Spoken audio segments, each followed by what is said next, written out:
They built their schemes with confidence, stacking lies on lies, convinced the tower would stand forever. They laughed at your patience, mocked your silence, and thought your restraint meant weakness. But time has a way of unraveling the arrogant. Slowly, cracks appeared in their grand design, and now it all shakes under its own weight. You never needed to fight them directly. You only needed to let their greed, their manipulation, and their pride corrode the structure. Now the countdown has begun. 3, 2, 1, they are doomed. Their downfall is not a question of if, only when. And in the silence after their collapse, you will find the reward they swore you would never touch.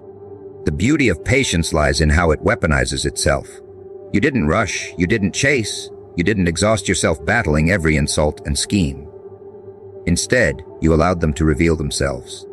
People who thrive on manipulation always overplay their hand. They cannot resist going too far, and in that moment, they expose their own weakness. That is why waiting is power. It isn't passive, it's calculated. While they sprinted into traps of their own making, you conserved energy, observed patterns, and prepared yourself for the moment of reversal. That moment is here, and they cannot stop it, because it is their own actions closing in on them. Consider how fragile they were all along. They seemed powerful only because they stood together. But alliances built on deceit are nothing more than illusions dressed as strength. The second pressure arrived. They began turning on each other, questioning loyalty, whispering doubts. You didn't have to break them. They broke themselves. What you did was refuse to give them the satisfaction of your collapse. Your survival was their greatest torment because it reminded them of what they feared most, that they were never as untouchable as they pretended. And now the cracks are visible to everyone. Their mask has slipped, and the room no longer respects them. Psychology tells us that the mind cannot reconcile lies forever. At some point, contradictions break through. Their narrative once held power because the crowd believed it. But evidence, time, and exposure tear away at false stories until no one can deny the truth. That is why their voices are quieter now. That is why their allies step back one by one. Collective guilt is spreading through the group that once mocked you. They know the end has arrived, but none of them want to be the last one standing in the ruins. They scatter, not out of loyalty to you, but out of fear of being consumed by the collapse. Your reward is not just material. It is the clarity of seeing them stripped of illusions. It is walking into spaces where their names once dominated and watching the silence they now carry. It is hearing whispers of their fall and knowing you didn't need to raise your voice to make it happen. That's the greatest victory. Realizing that your growth, your endurance, your refusal to bend, was enough to undo them without you having to bloody your hands. They armed their own destruction, and you only needed to let the countdown finish. Do not mistake your reward for luck. It was earned in the nights you stayed composed when provoked, in the moments you refused to play their games, in the choices you made to invest in yourself rather than retaliate. That discipline is what kept you alive while they wasted themselves. They thought they could drain you with chaos, but chaos is unsustainable. Order outlasts noise. Your calm was the seed of your reward, and now you reap it while they choke on the poison they brewed for you. Their downfall is not just about justice. It's about exposure. People who once doubted you now see the truth for themselves. They see who held steady and who built on sand. And while those people may not apologize, they cannot deny what is in front of them. The tables have turned, and the same audience that once believed the lie is now watching the liars burn. That shift in perception is priceless. It cannot be undone. The crown has moved from their heads to yours, not because you seized it violently, but because they dropped it in their scramble to survive. What you gain is not only vindication, it is freedom. Their control over your image is gone. The chains of their gossip, their manipulation, their slander, all of it has dissolved in the fire of truth. You stand taller now, not because you sought revenge, but because their collapse cleared the air around you. Your name is no longer trapped in their narrative. It belongs to you again. That is the real prize. Ownership of yourself, uncorrupted by their noise. And when you walk forward, you do so lighter, sharper, and far more dangerous than before. You must remember that collapse is inevitable for those who build on deceit. They may rise quickly, they may shine briefly, but their end is always written from the beginning. Lies rot from the inside out, and the countdown starts the moment the first one is spoken. That's why you never needed to panic. All you had to do was outlast them. And now, as they scramble to save face, you are untouched. Their doom is loud. Your victory is quiet, and quiet victories always echo longer. They built their power not on truth, but on distortion. Every time you questioned them, they twisted reality. They made you doubt your own memory, your own instincts, your own clarity. Gaslighting was their weapon because it didn't just silence you. It made you silence yourself. They enjoyed the control, the smug confidence that came with pulling strings invisible to the eye. But there is one flaw in gaslighting they never account for. It requires the absence of proof. The moment evidence steps into the room, their illusion fractures. Gaslighting collapses not slowly, but instantly, under the weight of undeniable facts. And when it collapses, the architects never see it coming, because arrogance blinds them to the possibility of exposure. Think of how they behaved while their tricks worked. They acted invincible. They smiled as you stumbled, confident that you would question yourself rather than them. Every denial, every contradiction, every mockery was designed to disorient you. But evidence has a way of cutting through fog. It does not argue, it does not beg. It simply exists. A recording, a message, a witness, a paper trail. These things become hammers smashing the glass castle they lived in. And once that castle shatters, there is no rebuilding it. Their words lose all power because evidence makes it impossible for even the crowd to pretend anymore. Psychology calls gaslighting a form of psychological abuse because it rewires your brain against itself. You start thinking you're forgetful, too sensitive, overreacting. They rely on that self-doubt to keep you weak. But evidence reverses the wiring. Suddenly, you see what was true all along. That clarity is like oxygen to someone who has been suffocating. And as you breathe again, they choke. Their control depended on you believing your eyes lied to you. When the evidence proves your eyes were right, their game ends. That is why they never see the fall coming. They believe their own illusion has become reality, even for themselves. The fall of a gaslighter is always dramatic. For months or years, they live with smugness, believing they can bend reality indefinitely. But the moment evidence is introduced, their empire implodes in seconds. The same crowd that once echoed their words turns silent. The same allies that once defended them step back. No one wants to be caught standing beside a liar when the proof is undeniable. So their supporters scatter, and the gaslighter is left exposed, stripped of the shield they thought was eternal. This collapse hurts them more than anything else, because it is not just their words that fail, it is their entire identity unraveling in front of everyone. You must understand the psychology of why they never anticipated.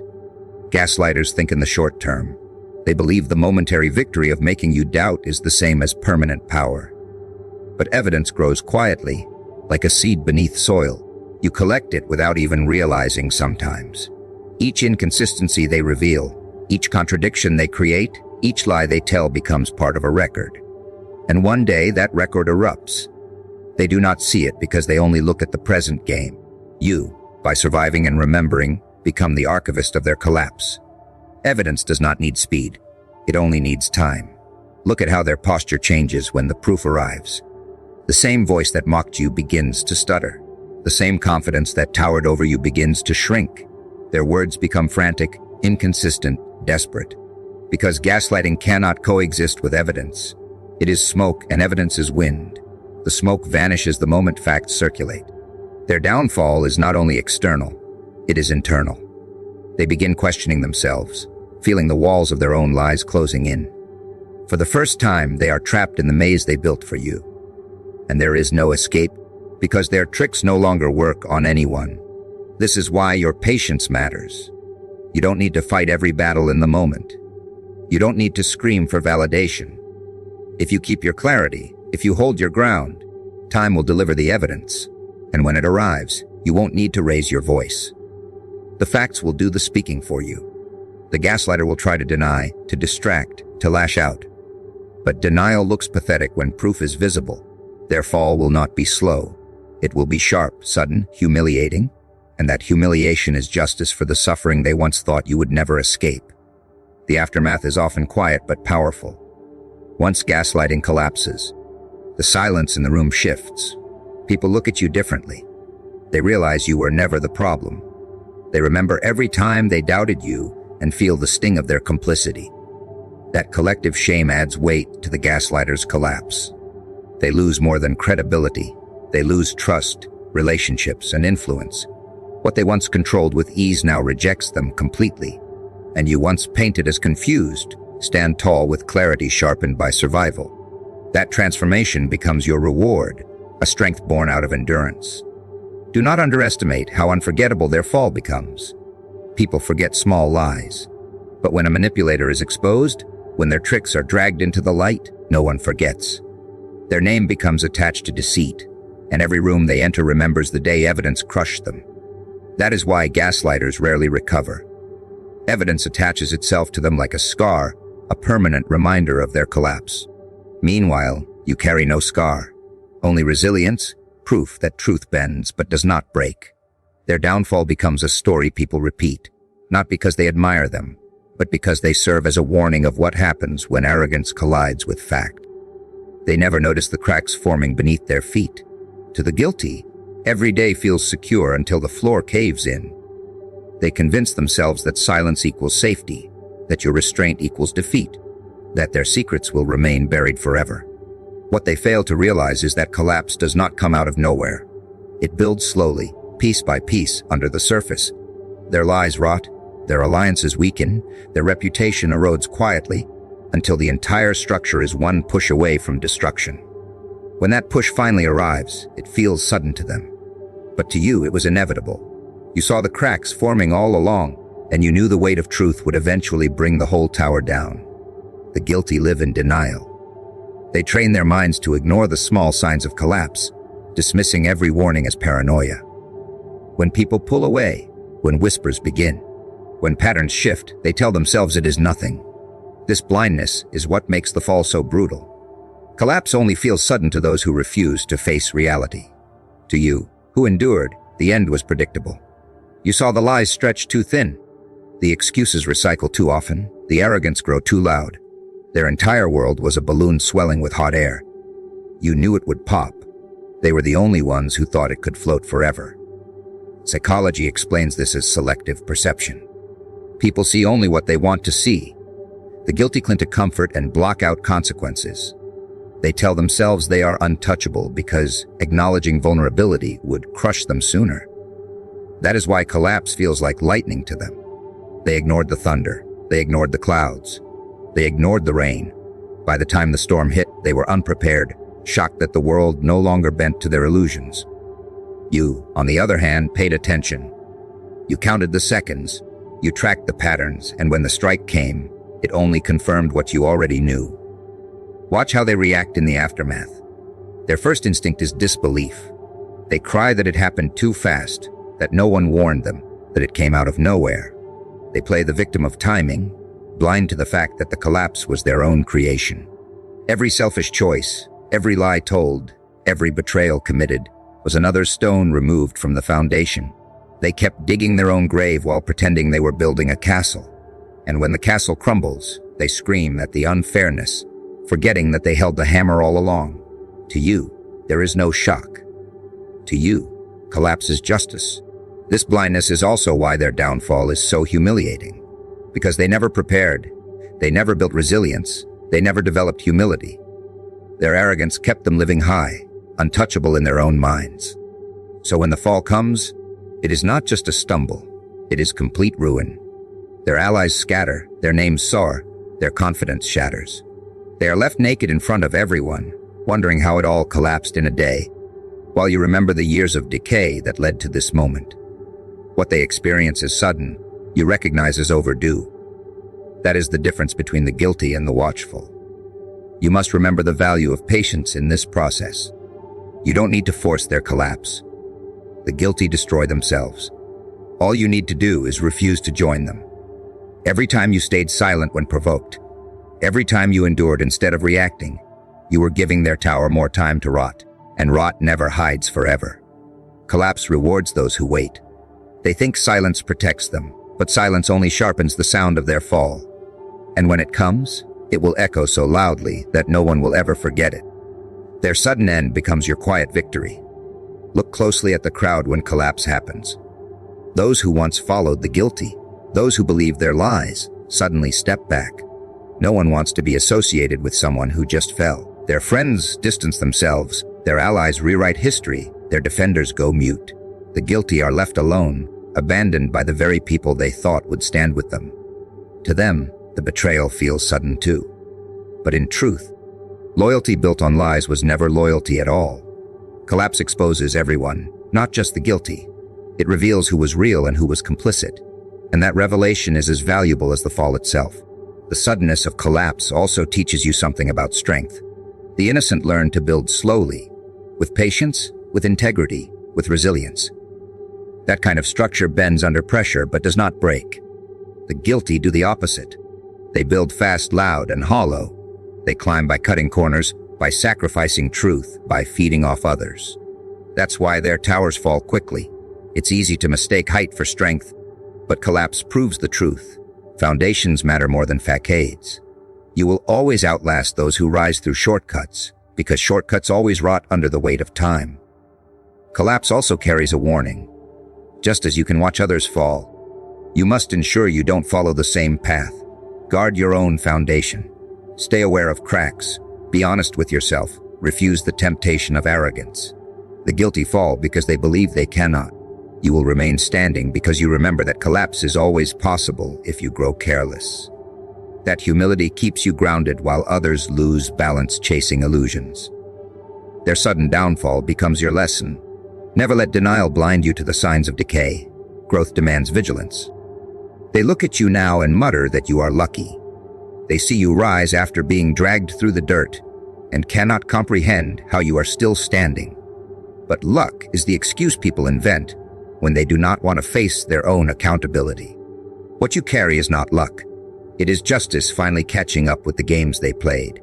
Every insult they threw, every scheme they planned, every betrayal they thought would remain hidden has been collecting interest. And now, while they stumble through the collapse of their own designs, you stand in the glow of what they swore you would never touch. Justice may have arrived late, but it arrived heavy, and it does not need your words to prove them wrong. Think about how people explain away outcomes they cannot control.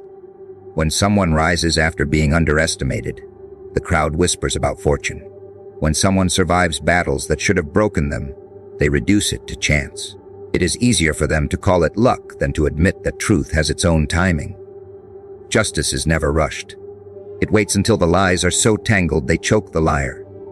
It waits until the crowd has played its part, until everyone who enabled the wrong has revealed themselves. And then it moves, swift and sharp, like a blade hidden in shadow. What they call luck is only justice arriving at the moment it chooses, not when they demand. Psychology explains why they use the word luck so freely. To admit that justice has arrived means they must face their role in the story. If they mocked you, ignored you, or betrayed you, then your rise becomes proof of their guilt. That realization burns, so they protect themselves with a softer word. Luck absolves them. Luck means they never have to apologize, never have to admit they were wrong. But you know better. You see their unease when they look at you. You see how their words tremble when they try to dismiss your survival. Deep down, they know they are witnessing a correction, not a coincidence. Consider how patient justice truly is. It does not roar in the middle of chaos. It waits for silence. It does not arrive when you beg for it. It arrives when its impact will be undeniable. That is why it feels delayed. You endured sleepless nights, betrayals that left scars, loneliness that could have broken weaker people. You thought no one saw, but justice was watching, measuring, storing. And now, as the tables turn, those who believed they had defeated you are forced to face what they created. To them, it looks like sudden luck. To you, it feels like long-awaited balance. Watch their faces when they realize. The smirk that once mocked you fades. The whispers that once condemned you fall silent. They tell themselves you stumbled into success, that fortune picked you at random. But fortune doesn't build strength in silence. Fortune doesn't sharpen patience through pain. Fortune doesn't turn scars into armor. Justice does. Your rise is not an accident. It is the receipt of everything you survived, the collection of every debt they thought would go unpaid.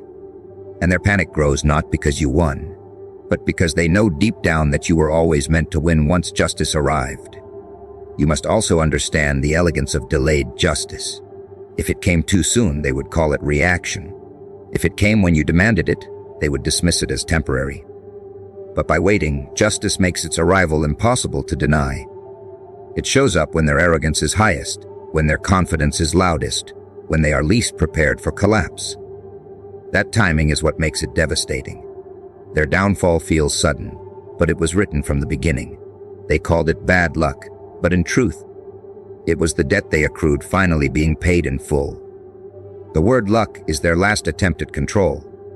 It's how they try to frame your story so they don't have to face their own reflection. But luck cannot explain why you grew stronger in silence while they grew weaker in noise.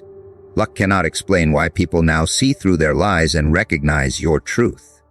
They call it chance, but chance does not build resilience, and chance does not outlast deceit.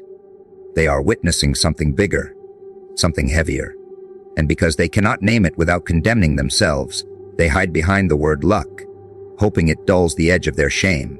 Justice also punishes through exposure. It doesn't just reward you, it reveals them. People begin asking questions about why they targeted you, why they lied, why they worked so hard to silence you.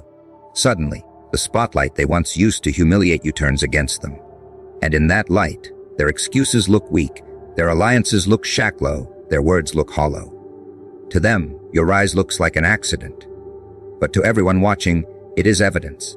Evidence that no scheme lasts forever, no mask hides endlessly, no poison escapes the weight of truth. You must hold on to this truth when the word luck is thrown in your face. Do not waste time correcting them. Let them cling to the lie. Their denial is part of their punishment. Every time they say luck, they reveal their fear of admitting justice. And every time you continue walking forward, unbothered, you prove that their words no longer hold weight. Justice doesn't need applause. It doesn't need agreement. It only needs endurance. And endurance is what you mastered while they drowned in their illusions. Justice moves at a pace that frustrates the impatient. You wanted it to come the moment they lied, the moment they betrayed you, the moment you stood humiliated while the guilty smirked. But justice does not sprint on your demand. It waits. It studies.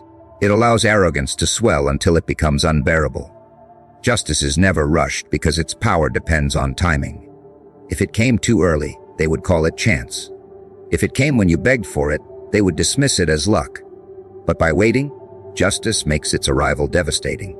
It strikes when their pride is loudest, when their confidence is highest, when their schemes feel unshakable. That is why it feels late to you and sudden to them. Think of how the guilty live. They laugh during the delay, mistaking silence for safety. They believe the absence of punishment means the absence of consequence. Every day without collapse feeds their arrogance. But that is the design. Justice is never rushed because it allows people to reveal their true colors in the meantime. They grow careless, they boast, they betray more freely, thinking they are untouchable. And the longer they behave this way, the harsher the fall becomes. Their own hands build the trap that justice will eventually spring. That is why patience is not weakness. It is the sharpest weapon you carry. Psychology proves this. Humans underestimate the cost of time when they act in the dark. People commit betrayal thinking only of the present reward. They silence guilt by convincing themselves they will never be caught. But the brain cannot hold lies forever. Small cracks begin to appear. Stories contradict. Actions betray motives. Those watching start connecting dots. Justice does not need to chase. It simply allows these contradictions to pile high until denial is impossible. What they thought was clever becomes a noose around their neck. Justice is never rushed because truth does not need speed. It needs weight. Notice how they behave when whispers begin. Suddenly, they sense unease. The same arrogance that made them loud becomes their downfall. They scramble, deny, accuse others, but the panic in their voice betrays them. Their fall looks fast, but you know it was years in the making. The seeds of destruction were planted the day they chose lies over truth. Justice only waited for the right moment to bloom. And when it blooms violently. The crowd that once believed their act turns cold. Their excuses fail. Their allies scatter. The collapse they thought would never come arrives with thunder. You endured the waiting, and that endurance was not wasted. Every night of silence, Every day of doubt, every moment you wondered if the guilty would ever face consequence. It was all building the stage. Justice wanted you stronger. It wanted you calmer. It wanted you unshaken by the chaos. Because when justice finally arrives, it elevates those who endured and crushes those who deceived. Your scars become proof of your survival, while their smiles become proof of their arrogance. Justice is never rushed because it creates the contrast between those who endured and those who exploited. Think of the crowd's reaction when the hammer falls. To them, it seems sudden. They whisper in shock, saying no one saw it coming, but you saw it all along. You watched the cracks, you counted the tremors, you recognized the arrogance. Justice rewards those who watch while others look away. And when it finally strikes, the guilty are stripped bare while you are crowned with vindication. What they call misfortune, you recognize as balance. What they call bad timing, you know as inevitability. Justice delayed was not justice denied.